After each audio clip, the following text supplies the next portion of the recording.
Bienvenidos a Club de Prensa en NTN 24. Transmitimos desde Washington, a 3 cuadras de la Casa Blanca. Y al final de este programa, no lo olviden, ustedes lo pueden encontrar completo, pueden encontrar apartes en nuestra página de Facebook, también por nuestra cuenta de Twitter y el audio, el podcast en SoundCloud. Les doy la bienvenida hoy a los invitados a Club de Prensa. En primer lugar, el presidente del Diálogo Interamericano, el instituto de análisis más prestigioso sobre temas de la región aquí en Washington y en los Estados Unidos, Michael Shifter. Bienvenido a esta mesa, profesor. Gusto. Muchas gracias, Juan Carlos. Dori Toribio, periodista española, corresponsal de Mediaset, bienvenida también. Muchas gracias. José López Zamorano, corresponsal jefe de Notimex, la agencia mexicana de noticias, bienvenido igualmente. Gracias. El primer asunto, el profesor Shifter, tiene que ver además con un tema sobre el que usted ha escrito un artículo en las últimas horas en la revista Foreign Policy aquí en Estados Unidos, y son las consecuencias del resultado del plebiscito del pasado domingo en Colombia, en donde por un margen muy pequeño, por 59.000 votos casi, los colombianos le dijeron no al acuerdo de terminación del conflicto firmado el lunes de la semana pasada en Cartagena de Indias por el gobierno del presidente Santos y las FARC. El presidente colombiano convocó ayer a una reunión al expresidente Álvaro Uribe, su inmediato antecesor, que es el jefe de la campaña del no. Y también se reunió con otro expresidente que estaba a favor del no, que es Andrés Pastrana. No se veían Santos y Uribe desde hacía 6 años. Tienen una relación personal realmente desastrosa y se han dicho de todo por las redes sociales. Lo cierto es que al final salieron los dos, dieron declaraciones por separado y dijeron que van a trabajar a ver cómo se puede reconducir el proceso de paz. Las FARC continúan en un cese al fuego, están los líderes en La Habana y Santos le ha puesto un plazo a ese cese al fuego, nadie entiende muy bien por qué, que es el 31 de octubre, el 31 de este mes. Uribe ha hecho varias críticas al acuerdo, ha dicho en primer lugar que hay impunidad para los señores de las FARC en ese acuerdo, que no hay que crear un tribunal especial para la paz, sino que debería funcionar la justicia ordinaria colombiana con modificaciones y que no deberían participar en política quienes han cometido delitos de lesa humanidad.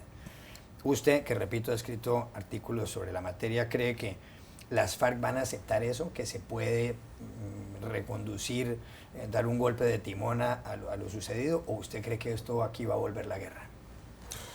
Bueno, yo creo que los colombianos quieren la paz, eso está claro. Es la buena noticia, hay que tener eso muy en cuenta. Los que votaron no, que fue la mayoría de los que votaron, que hubo alto nivel de abstención en ese voto, querían mejor paz. Ellos piensan que es posible políticamente conseguir mejor paz, dado que la FARC ha sido muy debilitado, golpeado por la Fuerza de Seguridad durante estos años. Esto vamos a poner eso a prueba, vamos a ver si eso es cierto.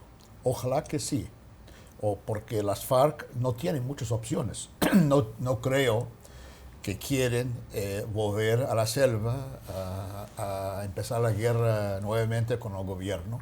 Y ya con esos 4 años ya había un proceso de desmovilizarse, de prepararse para el postconflicto. Entonces yo creo que eso es un poco la actitud. Obviamente al mismo tiempo no quieren entregar lo que ya han conseguido con ese acuerdo en temas de justicia y temas de participación política. Pero ojalá que será posible llegar a un acuerdo con algunas modificaciones que tal vez no reflejan lo que está pidiendo el presidente Uribe y la gente del Centro Democrático, pero tampoco están como está ahora. Puede haber algún margen de flexibilidad. No va a ser fácil, nadie cree que va a ser fácil, pero la alternativa que se presenta de volver al conflicto armado que ya existía más de 50 años, otra vez tampoco me parece lo más probable. Entonces, podemos entrar en una fase de mucha incertidumbre ahora, pero me parece buena señal que por lo menos declaraciones de todas las figuras políticas han sido bastante positivas, alentadoras, consolidadoras. Lo de ayer entre Uribe y Santos es fundamental. Es un poco confuso lo que pasó y creo que no fue fácil, lo era esperar, pero ojalá que se puede, que es un momento de grandeza donde debería esperar. Los colombianos están pidiendo grandeza de sus líderes políticos para ponerse de acuerdo, superar la politización. Fue muy atrevido para el presidente Santos desde el principio hacer una iniciativa tan riesgosa políticamente sin tener un consenso político básico. Y esto fue revelado para todos el domingo pasado. Entonces, yo no creo que vuelva a la guerra, creo que hay perspectivas alentadoras para conseguir la paz bajo otros términos que sería aceptable para la mayoría de los colombianos. Y si se logra esto, sería mucho mejor que este acuerdo, porque los acuerdos que tienen consenso son mucho más exitosos a la larga que los acuerdos que no tienen apoyo político. Entonces, ojalá que se consiga. Yo soy optimista, pero reconozco que hay enormes obstáculos y desafíos por delante. Ayer salieron miles y miles de jóvenes a las calles. La Plaza de Bolívar de Bogotá estaba llena, en una manifestación espontánea donde la juventud gritaba no más guerra, no más guerra, y lo mismo pasó en otras ciudades del país como Medellín y Cali. ¿Será que estas exigencias que empieza haciendo Uribe van a irse suavizando y que lo que él está pretendiendo, como en cualquier negociación, es pedir 10 para conseguir 7? ¿Será que las FARC harán lo mismo? Es que tenía que haberlo hecho antes, como decía el profesor, en esto estoy totalmente de acuerdo. Hacía falta un consenso político básico. Eso quizás hubiera animado más la participación en el plebiscito y quizá por eso tanta gente se quedó en casa, porque no solo no veían claro el acuerdo, sino que veían cómo las partes políticas importantes del país que deberían estar unidas no lo estaban. Y este diálogo, que es muy buena señal ahora, y yo como el profesor también me mantengo optimista, pero este diálogo se tenía que haber dado antes. Por cierto, preciosas las imágenes y el sonido ayer de los miles de jóvenes, no solo en Colombia, aquí también, incluso en Washington, en el centro de Washington había decenas de jóvenes en el centro, en la plaza de DuPont. Ese mensaje es muy, muy importante. También es importante que salgan a votar, no solo hay que salir a las calles, sino también salir a votar. Hace falta dos cosas importantes ahora para que esta incertidumbre pase y conseguir reconducir el camino hacia la paz, y es voluntad y calma. Voluntad parece que hay de momento, voluntad, esta parte no me preocuparía tanto. La calma es lo que es algo más complicado, sobre todo escuchando el lenguaje utilizado por las partes, por las diferentes partes últimamente. Uribe está hablando de un acuerdo nuevo, mientras Santos está hablando de fortalecer el acuerdo actual. Eso ya implica una diferencia de conceptos importante entre, sabemos que el diálogo entre ambos no es fácil, pero ya implica una diferencia de conceptos fundamentales donde hay un desacuerdo. Y después también los mensajes, sobre todo en las redes sociales últimamente, de los líderes de las FARC, como Timoshenko, sobre ese plazo, el 31 de octubre, diciendo, bueno, ¿y qué significa este plazo? ¿Significa que después del 31 de octubre volvemos a la guerra? O algunos miembros del secretariado de las FARC también en las redes sociales pidiendo a las unidades que se mantengan alerta por si hay provocaciones. Son estos gestos que alejan de la calma, y ahora mismo la calma es fundamental para solucionar la situación. Sí, porque si llega a haber un muerto aquí, se acaba todo. Pepe López Zamorano. Sí, definitivamente. Creo que era Bertolt Brecht quien decía que los periódicos de su época eran tan malos, pero no tan malos como que había que destruirlos, sino que había que reformarlos, ¿no? Y yo creo que se aplica el acuerdo de paz, ¿no? Porque si sumas a todas las personas que votaron por el no, que como decía el profesor, y coincido, no necesariamente estaban en contra de la paz, simplemente querían un mejor acuerdo. Y si sumas a las personas que estaban a favor del sí, que probablemente tampoco les gustaba mucho, pero quieren un país estable, un país seguro, creo que tienes una suficiente masa crítica para tener más presión sobre las concesiones que puedes sacar de las FARC, ¿no? Sin embargo, creo que hace falta también un elemento muy importante, que quienes ganaron en el no, en este caso el uribismo, no asuman como que tienen un mandato del 95% para sacar el 100% de las cosas que quieren, o de lo contrario, no puede haber un acuerdo posible. De la misma manera la parte del sí. A mí me parece que este no, paradójicamente, le da mayor cobertura política al presidente Santos para negociar más de lo que probablemente quiso haber negociado y no le pudieron dar, y entonces probablemente se conformó con el acuerdo, no acuerdo deseable, sino el posible. Y eso fue lo que pudo obtener de las FARC, y eso fue lo que se sometió a votación. Y evidentemente no pasó la prueba del ácido del pueblo colombiano. En ese sentido, creo que este periodo, este es un punto de inflexión muy importante, porque le va a dar a las dos partes un momento para reflexionar sobre realmente lo que le quiere el pueblo colombiano, y que probablemente se haga también algún tipo de consulta popular, informar sobre qué es lo que quieren los colombianos, ¿no? Creo que todo se ha manejado muy a nivel de las élites. Ya vimos la primera reacción de la guerrilla fue: sigue el cese al fuego, estamos dispuestos a discutir, pero creemos que si el proceso está en manos de Uribe no vamos a llegar a ninguna parte. Entonces, probablemente buscando facilitadores que realmente tengan el respeto, ¿no?, de ambas partes, se pueda agilizar este proceso. Y yo espero, como yo creo que muchos latinoamericanos esperamos, que este proceso llegue a un puerto feliz. Y la idea de que, mencionaste la idea aparentemente arbitraria de que fijen un plazo de 31 de octubre, a mí me parece importante, pero creo que hay un momentum, ahorita, en un impulso, ¿no?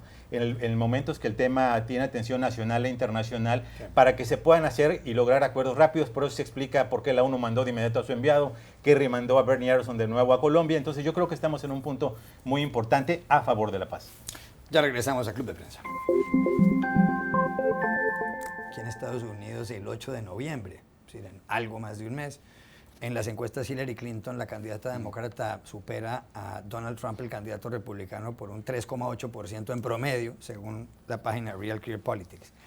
Hay un artículo en el Washington Post de Dana Milbank, un columnista conocido, que además tuvo que comerse físicamente una columna porque él decía que si Trump avanzaba se comería la columna, y lo hizo.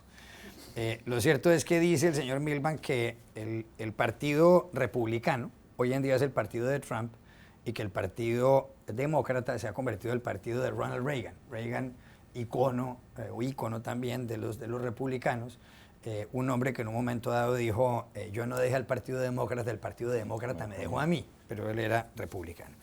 Ayer Michael Reagan, hijo de Ronald Reagan, dijo que no piensa apoyar a Donald Trump y que a los Reagan no los metan ahí. Escribió, si esto es lo que quiere el Partido Republicano, déjennos por fuera a los Reagan. ¿Es esto así? Porque Reagan incluso les dio amnistía a los inmigrantes indocumentados y Donald Trump lo que quiere es echarlos y levantar un muro. Bueno, durante décadas, como recordarán, el lingüista, filósofo, activista, politólogo Noam Chomsky decía que en Estados Unidos realmente no hay dos partidos. Es un mismo partido empresarial con dos facciones. Una medio que quiere a los pobres, que son los demócratas, y una que medio quiere a los ricos, que son los republicanos. Dice que ahora ya no está, ¿no? Que ahora ya se acabó todo eso, ahora todos son republicanos moderados, ¿no? Porque los demócratas se hicieron a la derecha tanto, ¿no? Que ya perdieron cualquier dejo de realmente tener la misma intención progresista que siempre, ¿no? Yo creo que esta idea del carácter camaleónico de la clase política de Estados Unidos no es nuevo. Digo, muchos que somos no americanos, que nacimos en otro país, nos sorprendimos cuando nos enteramos que Abraham Lincoln era un presidente republicano, ¿no? Porque cuando ibas a la escuela siempre asociabas las malas cosas que pasaban en Estados Unidos como que venían de presidentes republicanos, especialmente en época cuando la intervención en Centroamérica y la ayuda a las contras, decían, pues deben ser republicanos. Bueno, y me recordé, cuando mencionaste el tema del programa, me acordé de lo que pasó justamente en lo que será, yo creo, una de las piezas seminales legislativas de Estados Unidos, el Acta de los Derechos Civiles de 1964, ¿no? Que realmente explica para muchos la idea de democracia moderna de Estados Unidos, ¿no? Porque realmente puso institucionalmente lo que habían intencionado desde la guerra civil. y mucha gente no recuerda, exacto, mucha gente no recuerda que la mayoría que apoyó esa ley de los derechos civiles eran republicanos, ¿no? Y la minoría eran demócratas. Todos la apoyaron, pero la proporción de republicanos era mayor, ¿no? Y yo creo que eso explica de alguna manera por qué en este momento estamos viendo una crisis de identidad en ambos partidos. Hace unos años vimos a los perros azules, que eran los demócratas, que eran tan moderados que parecían republicanos.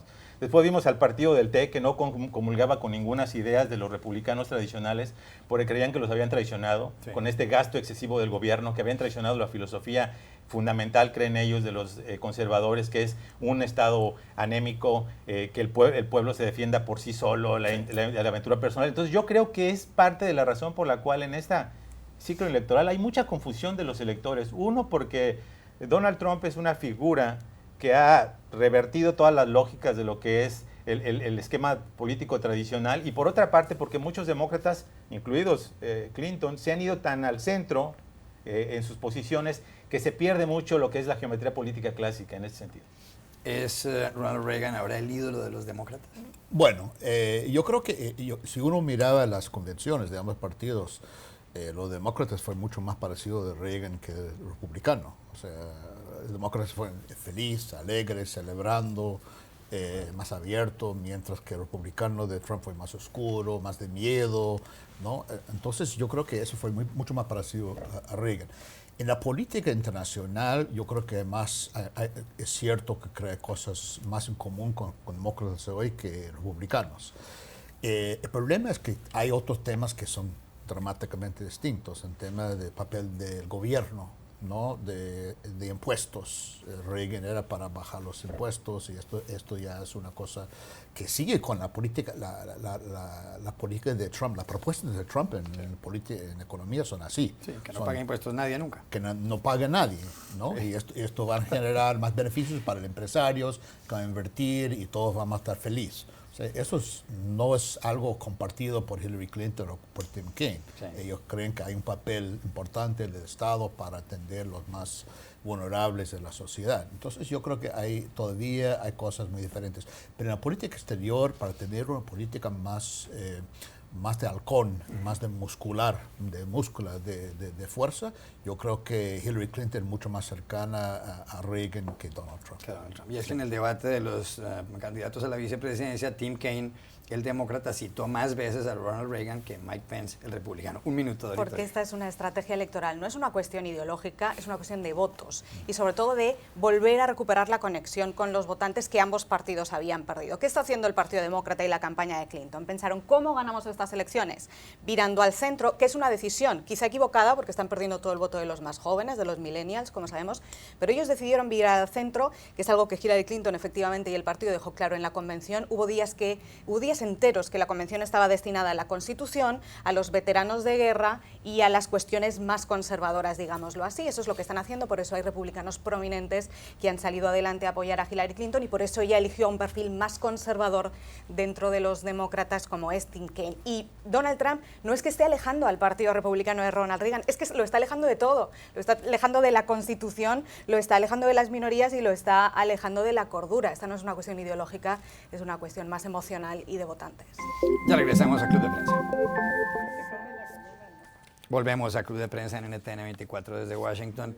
Dori, el Consejo de Seguridad ha elegido como nuevo secretario general de las Naciones Unidas a Antonio Guterres, 67 años, ex primer ministro portugués y encargado del área de refugiados. Dicen que tiene retos tremendos, ¿no? Este mundo tiene 65 millones de personas desplazadas por la violencia, hay guerra en Siria, hay problemas en Sudán, hay realmente una cantidad de inconvenientes. Había 7 candidatas en la lista de 13. Desafortunadamente la ONU no ha tenido hasta ahora ninguna mujer en el cargo de secretario general.